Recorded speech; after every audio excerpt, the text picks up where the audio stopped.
Sister wife's சக்காலத்தி சண்டை 2010ஆம் ஆண்டு TLCல இந்த ஒரு தொலைக்காட்சி தொடரானது ஒளிபரப்பாச்சு. சிஸ்டர் வைஃப்ஸ்னா என்னன்னு கேட்டீங்கன்னா இங்கிலீஷ்ல இருந்து தமிழுக்கு டைரக்டா டிரான்ஸ்லேட் பண்ணா சக்காலத்திகள் தாங்க சொல்லணும். உண்மைதாங்க. இந்த ஷோவுடைய கான்செப்டே அதுதான். அதாவது அமெரிக்கால கோடி பிரவுன் எனப்படக்கூடிய ஒரு மனிதர் வாழ்ந்துட்டு இருக்காரு. அவருக்கு மொத்தம் 4 வைஃப். அந்த 4 வைஃபுடைய வாழ்க்கை எப்படி போகுது அப்படிங்கிறது தான் இந்த ஷோவுடைய கதைங்க. அட பாவி, ஆளை பார்த்தா டம்மி பீஸா இருக்க, பயங்கரமான ஆளா இருக்கேடா. என்னடா பாகியலட்சுமி சீரியல் மாதிரி இருக்கு, இது உண்மையான்னு கேட்டீங்கன்னா இது ஒரு உண்மையான ரியாலிட்டி ஷோ தாங்க.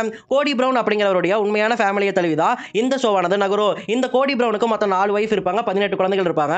இவங்களுடைய வாழ்க்கை எப்படி இருக்குன்னு காட்டக்கூடிய ஒரு ரியாலிட்டி ஷோ தான் இந்த ஒரு ரியாலிட்டி ஷோன்னு சொல்லலாம். இந்த ரியாலிட்டி ஷோல என்ன ஒரு பிரச்சனை கேட்டீங்கன்னா ஆப்வியஸ்லி இந்த காலத்துல 4 வைஃப் வச்சிருக்கிறது அப்படிங்கிறது ரொம்பவே தப்பான விஷயம் தானே. அமெரிக்க சட்டத்திலேயே அதுக்கு இடமில்லை. இந்த இடமில்லை அப்படிங்கிற காரணத்தாலேயே அவங்க ஒரு மாகாணத்திலிருந்து இன்னொரு மாகாணத்துக்கு டிரான்ஸ்ஃபர் ஆயிருக்காங்க. 4 வைஃப் இந்த கோடி பிரவுன் கல்யாணம் பண்ணியிருக்காருன்னு சொன்னேன் இல்லையா.